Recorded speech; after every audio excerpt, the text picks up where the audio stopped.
মাকে বিয়ের আগেই বলেছিলাম বাবাকে বলতে আমার রুমের খাটটা চেঞ্জ করে দিতে। খাটটা অনেক পুরনো হয়ে গেছে, আর এই খাটটা ছোট হওয়ায় এটাই দুইজন থাকা কষ্টকর হয়ে যায়। মা বাবাকে কথাটা ঠিকই বলেছেন, কিন্তু ঝামেলা পাকায় আমার শ্বশুর মশাই। উনি নাকি আমাদের নতুন ফার্নিচার দিবে।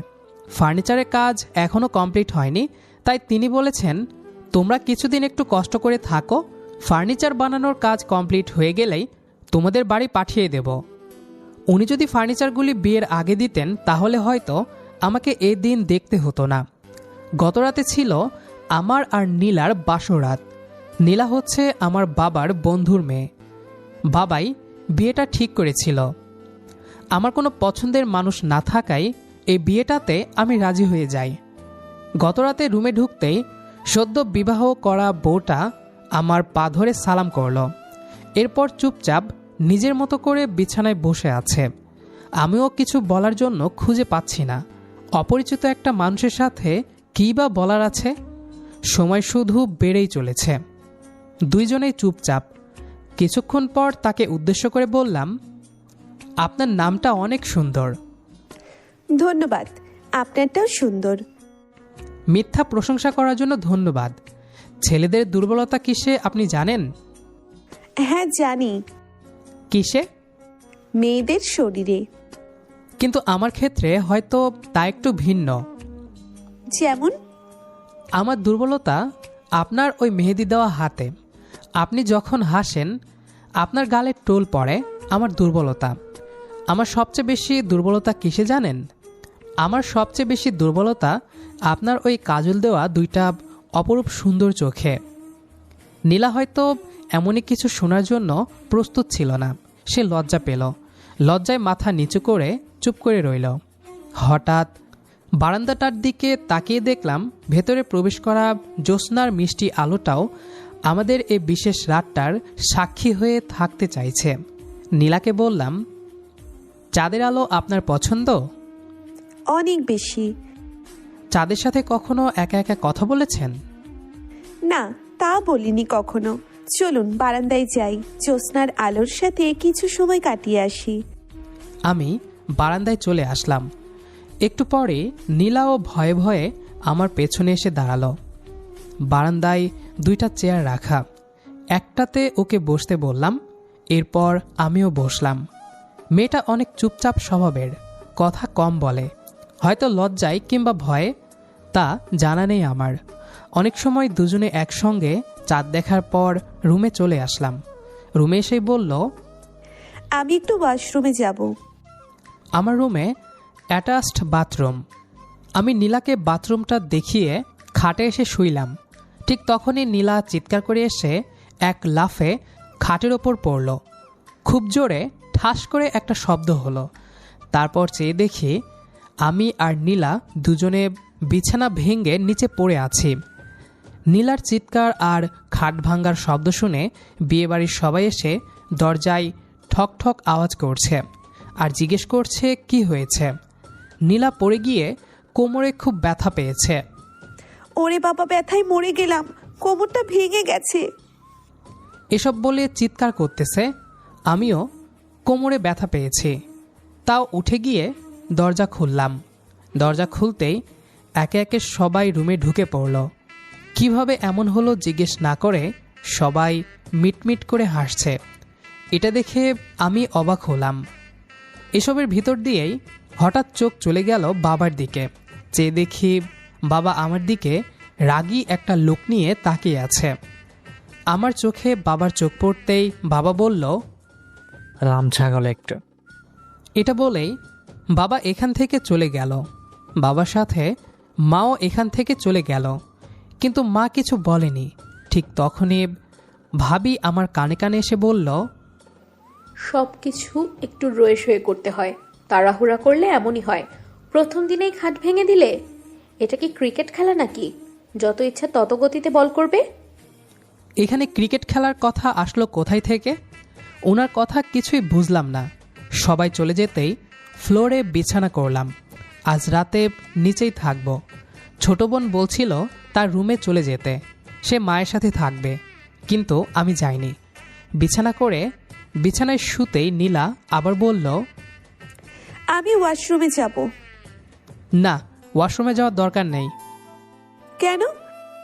একবার ওয়াশরুমে যাওয়াতেই এই অবস্থা হয়েছে, আবার গেলে যে কি হবে সেটা আমি কল্পনাও করতে চাই না। তাই বলে আমি এখন ওয়াশরুমে যাব না নাকি? তা তো ঠিকই, ওয়াশরুমে যাওয়া ছাড়া কি থাকা যায় নাকি? ওকে, যাও তাহলে। নীলা ওয়াশরুমে যেতেই আমি কানে হেডফোন লাগিয়ে আমার পছন্দের গানটা শুনতে শুরু করলাম। গানটা এক এক করে 4 বার শুনলাম, কিন্তু নীলা তো এখনও বের হচ্ছে না। এতক্ষণ তো লাগার কথা নয়। বাথরুমের দরজায় নক করতেই ভেতর থেকে নীলা বলে উঠল, 2 মিনিট আসতেছি। ও আসার পর ওকে জিজ্ঞেস করলাম, আগের বার এমন করলে কেন? কেমন করেছি? বাথরুমে গিয়ে দৌড়ে এসে এক লাফে খাটে উঠলে কেন? তখন তো ভয় পেয়েছিলাম। এখানে তো কেউ ছিল না, তাহলে কাকে দেখে ভয় পেলে? ছিল তো, কে? তেলাপোকা। কি? তুমি তেলাপোকা ভয় পাও? হ্যাঁ, আমি তেলাপোকা খুব ভয় পাই।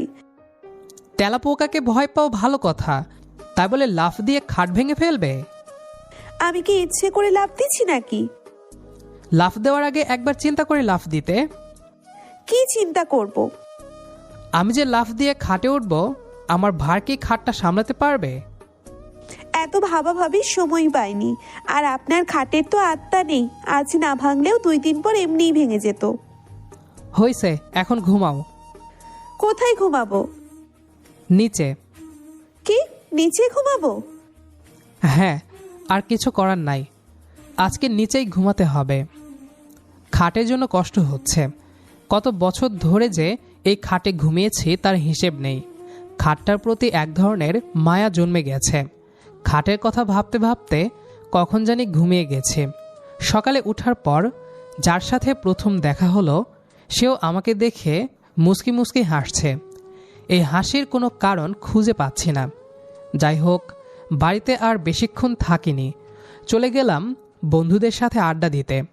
সেখানে যেতেই সবাই আমাকে অভিনন্দন জানালো।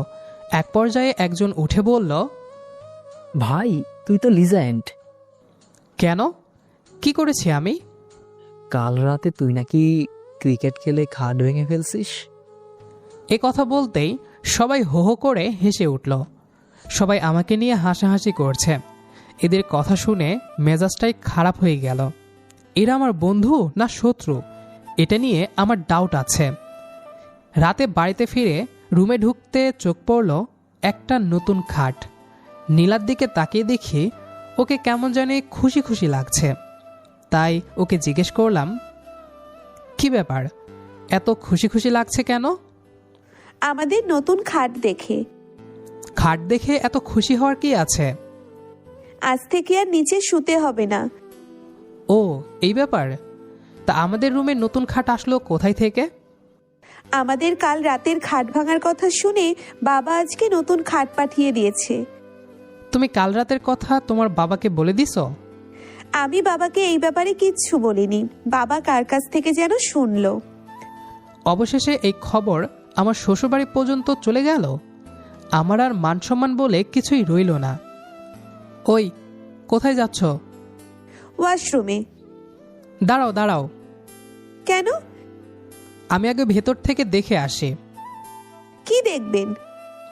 ভেতরে কোনো তেলাপোকা আছে কিনা। আজকে তেলাপোকা থাকলেও কোনো সমস্যা নাই, কারণ আজ নতুন খাট লাফ দিলেও ভাঙবে না। না, আমি আর কোনো রিস্ক নিতে চাই না। একবার খাট ভেঙে আমি যে বিড়ম্বনায় পড়েছি, সেরকম বিড়ম্বনায় আর পড়তে চাই না। আমি দরজার সামনে দাঁড়িয়ে আছি, নীলা ওয়াশরুমে পাশে। এই দৃশ্যটা যে বাইরে থেকে কতটা হাস্যকর দেখাচ্ছে সেটা তখন বুঝিনি। আমি ভেতরে ঢুকে লাইট জ্বালালাম, চারপাশটা ভালো করে তাকালাম, কোথাও কিছু নেই। ঠিক আছে, ক্লিয়ার, এখন যেতে পারো। নীলা মুচকি হেসে ভেতরে ঢুকলো। দরজা বন্ধ হতেই বুঝলাম এই মেয়েটা খুব সহজেই আমাকে কাবু করে ফেলেছে, অথচ সে নিজেও হয়তো সেটা জানে না। নতুন খাটটা সত্যিই বড়, শক্ত আর চকচকে। মনে মনে ভাবলাম, আচ্ছা, শ্বশুরমশাই যদি বিয়ের আগেই এটা পাঠাতেন তাহলে আজ আমি লিজেন্ড হতাম না। রাতে ঘুমানোর আগে নীলা হঠাৎ বলল, সবাই আপনাকে খুব খ্যাপাচ্ছে তাই না? খ্যাপাচ্ছে? খ্যাপাচ্ছে বললে কম বলা হবে। বন্ধুদের কাছে আমি এখন খাট ব্রেকার স্পেশালিস্ট। নীলা এবার হেসে ফেলল, এই প্রথম খোলাখুলি হাসি। আপনি কিন্তু খুব কেয়ারিং মানুষ। হঠাৎ করে এই রায় কোথা থেকে এলো? না মানে এমনি মনে হলো। এই কথাটা শুনে একটু থমকে গেলাম। বাসর রাত, খাট ভাঙ্গা, হাসাহাসি, এসবের ভেতরে যে আস্তে আস্তে একটা সম্পর্ক তৈরি হচ্ছে সেটা বুঝতে পারলাম। ভয় পেলে বলবে, লাফ দেওয়ার দরকার নাই। আচ্ছা, আর আপনি? আমি কি? আপনি ভয় পেলে কি করবেন? আমি একটু ভেবে বললাম, আমি কিছুকে ভয় পাই না। কিন্তু আপনার বাবাকে তো ভয় পান। হ্যাঁ, সেটা তো আছেই। এই কথা শুনে দুজনেই হেসে উঠলাম। সেদিন রাতে আর কোনো দুর্ঘটনা ঘটল না। খাট অক্ষত রইল, আর আমরাও। ভোরবেলা ঘুম ভাঙল আজানের শব্দে। চোখ খুলে দেখি নীলা পাশ ফিরে শুয়ে আছে, মাথার চুলগুলো বালিশে ছড়িয়ে, মুখে এক ধরনের শান্ত ভাব। হঠাৎ মনে হলো, এই মানুষটাই কি কাল রাতে লাফ দিয়ে খাট ভেঙে দিয়েছিল? আমি ধীরে উঠে বসতেই ও নড়ে চড়ে উঠল। এত সকালে উঠছেন? অভ্যাস। নীলা একটু চুপ করে থেকে বলল, গতকাল আপনাকে অনেক বাজে পরিস্থিতি ফেস করতে হয়েছে তাই না? কই না তো, জীবনে একটা না একটা লিজেন্ডারি ঘটনা থাকা দরকার। নীলা হেসে ফেলল। হাসি সেই শব্দটা এখন আর নতুন লাগে না। সকালে নাস্তার টেবিলে বসতেই পুরো বাড়ির পরিবেশটা একটু অন্যরকম লাগলো। ছোট বোন বারবার তাকিয়ে তাকিয়ে হাসছে। মা মুখ শক্ত করে আছে, কিন্তু চোখে হাসি লুকানো। আর বাবা খবরের কাগজের আড়াল থেকে মাঝে মধ্যে আমার দিকে তাকাচ্ছেন। আমি বুঝে গেছি এ বাড়িতে আর কিছু গোপন নেই। হঠাৎ ভাবি বলে উঠল, শোনো, খাট ভাঙা কোনো অপরাধ না, কিন্তু সেটা নিয়ে বাড়াবাড়ি করলে সমস্যা। আমি কি বাড়াবাড়ি করেছি? কারো নাই, কিন্তু তোমার শ্বশুরবাড়ি পুরো ব্যাপারটা খবর বানিয়ে ফেলেছে। এ কথাটা শুনে নীলা আমার দিকে তাকালো, চোখে একটু অপরাধ বোধ। আমি সত্যিই বাবাকে কিছু বলিনি। জানি, এসব খবর নিজের পায়ে হেঁটে যাই। সেদিন বিকেলে ঠিক হলো 2 দিন পর শ্বশুরবাড়ি যাব। খাট ভাঙ্গার ঘটনার পর এই প্রথম সেখানে যাওয়া। রওনা হওয়ার আগের রাতে নীলা হঠাৎ বলল, আপনি কি রেগে আছেন কোনো ব্যাপারে? কেন এমন মনে হলো? আপনার কথা কমে গেছে তাই। রাগ না, একটু চিন্তা। কিসের? এই যে তোমাদের বাড়ি, মানে আমার শ্বশুরবাড়ি যাব, তবে মানুষ হিসেবে না, খাট ভাঙ্গা জামাই হিসেবে। ও এবার জোরে হেসে ফেলল। শ্বশুরবাড়িতে ঢুকতেই বুঝলাম আমার আশঙ্কা অমূলক ছিল না। শালি প্রথমেই বলল, দুলাভাই তো সেই লেভেলের শক্তিশালী। পুরো ঘর হাসিতে ভরে গেল। সুমন কানে কানে আমাকে আলাদা করে ডেকে নিয়ে বলল, দেখিস ভাই, পুরুষত্ব প্রমাণ করতে গিয়ে যেন আবার কিছু ভাঙচুর না করিস। এবার করলে আর ইজ্জত থাকবে না। আমি আর কি বলবো, চুপচাপ শুনে গেলাম। কিছু না করেও দোষী হয়ে গেলাম। এই সময় নীলা এসে দাঁড়ালো আমার পাশে। ভাবি, আমার ভাইয়ের দিকে একটু খেয়াল রাখেন। তার প্রয়োজন নেই ভাইয়া, আপনার ভাই নিজেই অনেক দায়িত্বশীল। সেই রাতে শ্বশুরবাড়িতে অতিথি রুমে ঘুমালাম। খাটটা বিশাল, কিন্তু আমি আর নীলা দুজনেই মাঝখানে একটা অদৃশ্য দূরত্ব রেখে শুয়েছিলাম। নীলা ফিসফিস করে বলল, এখানে কিন্তু তেলাপোকা নেই। তাও সাবধান থাকা ভালো। এখন আর ভয় পাই না। কেন? কারণ আপনি পাশে আছেন। এই একটা লাইনে আগে সব হাসি ঠাট্টা মিলিয়ে গেল। পরের দিন ফিরে আসার পথে বাসে বসে জানালার বাইরে তাকিয়েছিলাম। হঠাৎ নীলা বলল, জানেন, খাট ভাঙার ঘটনাটা না হলে হয়তো আমরা এত সহজে কথা বলতে পারতাম না। অনেক সময় ভাঙ্গা জিনিস থেকেই সবচেয়ে শক্ত সম্পর্ক তৈরি হয়। বাস থেকে নেমে বাড়ির গেটের সামনে দাঁড়াতেই নীলা হালকা করে আমার হাতের কুনুইটা ছুঁয়ে দিল, খুব সামান্য কিন্তু অনুভব করার মতো। ক্লান্ত লাগছে? না, বরং শান্ত লাগছে।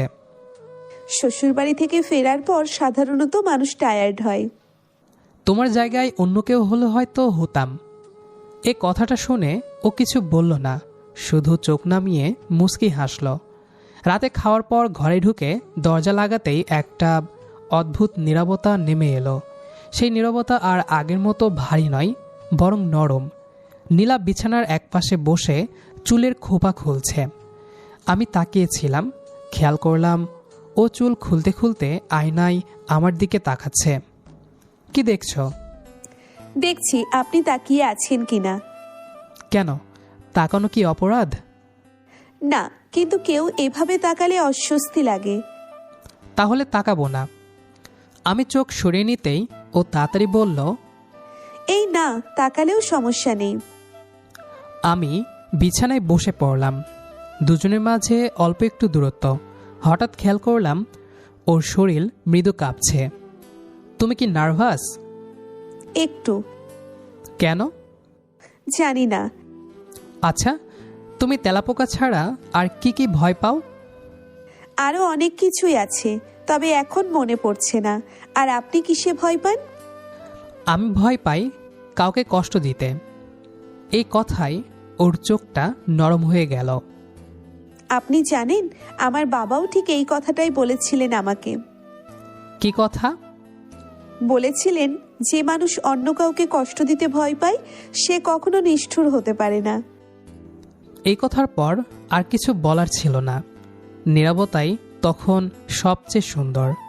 কিছুক্ষণ পর নীলা আস্তে করে বলল, আপনার হাত ধরতে কি আপত্তি আছে? না, কিন্তু কেন? কারণ আজ সারাদিন আপনি আমাকে আগলে রেখেছেন, কিন্তু একবারও হাতটা ধরা হয়নি। আমি ধীরে ধীরে হাত বাড়ালাম। ওর আঙ্গুলগুলো আমার আঙ্গুলের ফাঁকে ঢুকে গেল। জানেন, বাসর রাতের কথা আমি এখনো ভুলতে পারছি না।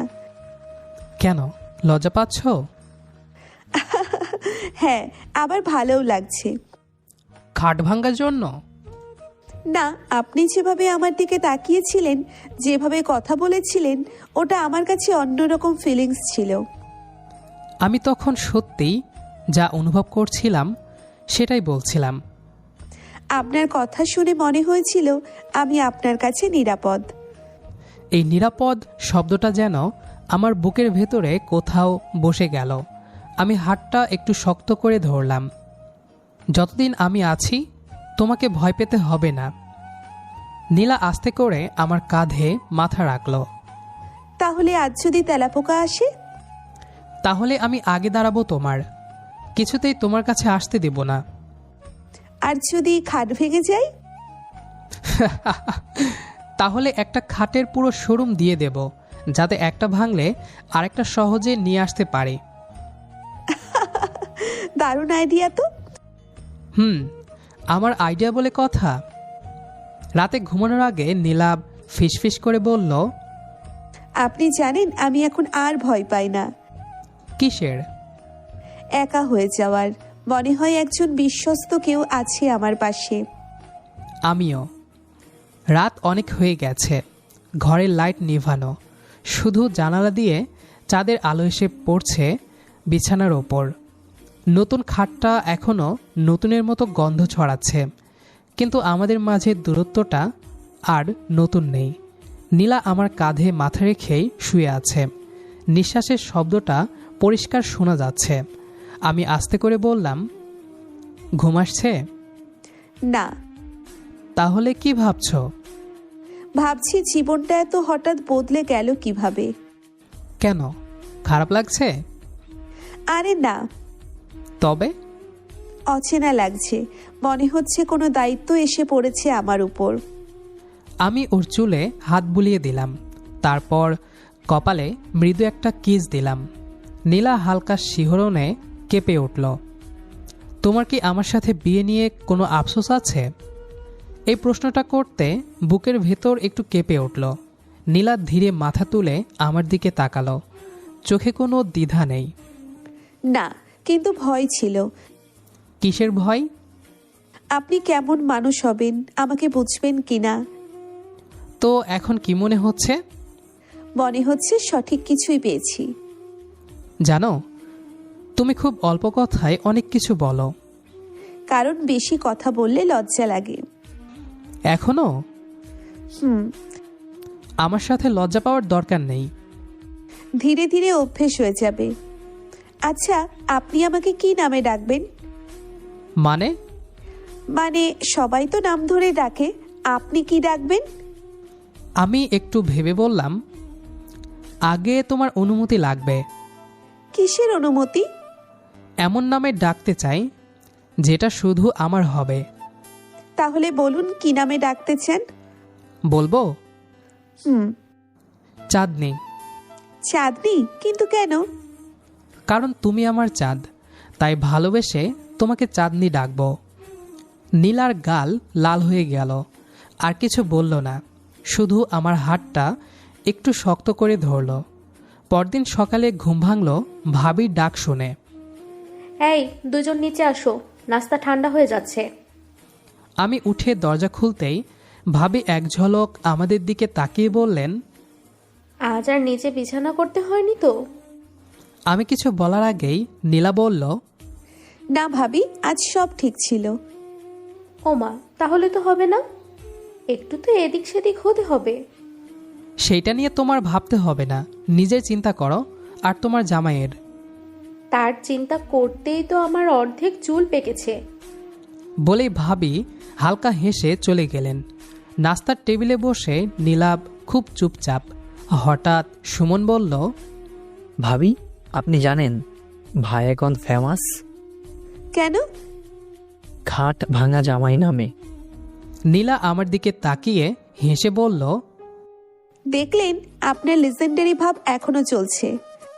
এসব কিছু তো তোমার জন্যই হয়েছে, তবে তুমি পাশে থাকলে এই লজ্জাও সহ্য করা যায়। সন্ধ্যায় দুজনে ছাদে দাঁড়িয়েছিলাম, বাতাসে নীলার ওড়না উঠছে। জানেন, আগে আমি খুব ভয় পেতাম। আর এখন? এখন ভয় লাগে যদি আপনি পাশে না থাকেন। আমি সবসময় পাশে থাকব, খাট ভাঙ্গুক বা না ভাঙ্গুক। উফ, আপনি কি এখনো এসব বলা বাদ দিবেন না? কেন? বললে কি সমস্যা? আমার লজ্জা লাগে এসব শুনলে। লজ্জা ভাঙার জন্য তো আমি আছি। নীলা হঠাৎ আমার হাত ধরে বলল, এই হাতটা ছাড়বেন না তো? কোনো দিন না। বিয়ের পর প্রথম কয়েকটা দিন খুব অদ্ভুতভাবে কেটে যাচ্ছিল। কোনো ঝগড়া নেই, আবার খুব বেশি কথাও নেই। এক ছাদের নিচে দুজন মানুষ, কিন্তু দুজনের মাঝখানে অদ্ভুত টান। আমি অফিসে যাই, বিকেলে ফিরি। ও ঘর সামলায়, মাকে কাজে সাহায্য করে। সব কিছু ঠিকঠাক, তবুও কোথাও যেন কিছু অপূর্ণ। একদিন দুপুরে হঠাৎ অফিস থেকে ছুটি নিয়ে বাড়ি ফিরলাম। কোনো কারণ নেই, মনটা কেমন জানি করছিল। ঘরে ঢুকেই দেখি নীলা বারান্দায় বসে একটা কাগজে কিছু লিখছে। আমাকে দেখে হকচকিয়ে কাগজটা ভাঁজ করে ফেলল। আমাকে দেখে এমন চমকে উঠলেন কেন? না, এমনি। এই এমনি কথাটা আমার সন্দেহ হলো। আমি জুতো খুলে ভেতরে ঢুকলাম। কি লিখছিলে? নীলা একটু ইতস্তত করে বলল, কিছু না। আমি কি দেখতে পারি? নীলা হালকা হাসল, কিন্তু চোখে অস্বস্তি। সব ডায়েরি কি দেখানো যায়? আমি আর চাপ দিলাম না, কিন্তু সেই মুহূর্ত থেকে বুঝে গেলাম ওর ভিতরে কিছু জমে আছে। সেদিন বিকেলে বাজারে যাওয়ার সময় নীলা বলল, আজ আমি যাব। কোথায়? আপনার সাথে। এই প্রথম ও নিজে থেকে আমার সাথে কোথাও যেতে চাইল। বাজারে হাঁটতে হাঁটতে ও হঠাৎ বলল, আপনি কি আমাকে খুব সাধারণ মনে করেন? হঠাৎ এমন প্রশ্ন কেন? সবাই ভাবে আমি চুপচাপ, কিছু বুঝি না। আমি থেমে দাঁড়িয়ে বললাম, চুপচাপ মানুষরাই সবচেয়ে বেশি ভাবে। তাহলে আপনি কি ভাবেন? আমি ভাবি তুমি নিজের মনের কথা কাউকে বলতে চাও না। এই কথাটা শুনে ও কিছুক্ষণ চুপ করে রইল, তারপর বলল, কারণ কেউ কখনো শুনতে চায়নি। এই কথাটা বুকের ভেতর লেগে গেল। বাসায় ফিরে সন্ধ্যার দিকে ভাবি হঠাৎ আমাকে ডেকে বললেন, নীলা ঠিক আছে তো? কেন, ওর আবার কি হবে? ও খুব ভদ্র, খুব শান্ত, কিন্তু ভেতরে অনেক চাপা কষ্ট আছে মনে হয়। ভাবির কথায় আমার সন্দেহটা আরও গাঢ় হলো। পরদিন শুক্রবার, আমি ইচ্ছে করে কোথাও গেলাম না। দুপুরে নীলা রান্নাঘরে কাজ করছিল। আমি চুপচাপ পাশে গিয়ে দাঁড়িয়ে রইলাম। কিছু লাগবে? তোমাকে। কি? মানে তোমার সাথে কথা বলতে চাই। এখন? হ্যাঁ, এখন। আমরা দুজন বসার ঘরে বসলাম। একটু নীরবতার পর আমি বললাম, তুমি যদি কিছু বলতে চাও তবে আমি শুনব। নীলাভ নিচের দিকে তাকিয়ে রইল। আপনি যদি শুনে অন্যভাবে না ভাবেন? শুনে ভাবা আমার দায়িত্ব, কিন্তু বিচার করা না। এই কথাটার পর ওর চোখ ভিজে গেল। আমি খুব স্বপ্ন দেখা মেয়ে ছিলাম। ছিলাম? হ্যাঁ, বিয়ে হওয়ার পর সবাই ধরে নেয় স্বপ্ন দেখা শেষ। কে বলেছে? আপনি? আমি? হ্যাঁ। কখন? আপনি কখনো জিজ্ঞেসই করেননি আমি কি চাই, আমার ইচ্ছে কি। এই কথাটা আমাকে চুপ করিয়ে দিল। তাহলে এখন বলো। নীলাভ দীর্ঘ নিঃশ্বাস নিয়ে বলল, আমি পড়াশোনা আবার শুরু করতে চাই। আমি কিছুক্ষণ চুপ করে রইলাম। কি নিয়ে? সমাজ বিজ্ঞান। তাহলে এতদিন বললে না কেন? ভয় ছিল, যদি আপনি না করেন। তুমি না চাইলে ভয় পাওয়াই স্বাভাবিক। মানে আমরা পরিকল্পনা করব। এই কথাটা শুনে ওর মুখটা এমনভাবে উজ্জ্বল হয়ে উঠল যেন বহুদিন পর নিজের জায়গাটা ফিরে পেয়েছে। আপনি সিরিয়াস? একদম। এই প্রথম মনে হচ্ছে আমি শুধু কারো স্ত্রী না, আমি নিজে কোনো একজন। আর আমি তোমার পাশে থাকা মানুষ। সেই বিকেলে আমরা দুজন বসে ফর্ম খোঁজ করলাম, কলেজের খোঁজ নিলাম। জানেন, আজ আপনাকে খুব আপন লাগছে। কেন? কারণ আজ আপনি আমাকে নিজের একটা পরিচয় বানিয়ে দিচ্ছেন। আমি ওর দিকে তাকিয়ে বললাম, সংসার মানে তো সেটাই, একজন আরেকজনের সঙ্গী হওয়া, একে অপরের দায়িত্ব স্বপ্ন নিজ কাঁধে তুলে নেওয়া। আমি সত্যিই অনেক ভাগ্যবতী আপনাকে স্বামী হিসেবে পেয়ে। আর আমিও খুব ভাগ্যবান তোমার মতো একজন স্ত্রী পেয়ে, যে বাসরাতে খাট ভেঙে ইতিহাস গড়ে। ধ্যাৎ, আপনি না কখনোই বদলাবেন না। বদলাতে চাইও না। তো দর্শক বন্ধুরা, আমরা গল্পটির শেষ প্রান্তে চলে এসেছি। তো আমাদের আজকের গল্পটি আপনাদের কাছে কেমন লেগেছে সেটি অবশ্যই কমেন্ট করে জানাবেন। দেখা হবে আবারও নতুন কোনো গল্প নিয়ে। সে পর্যন্ত আমাদের সাথেই থাকবেন। আর আমাদের আজকের গল্পটি যারা শেষ পর্যন্ত শুনেছেন তাদের সবাইকে অসংখ্য ধন্যবাদ।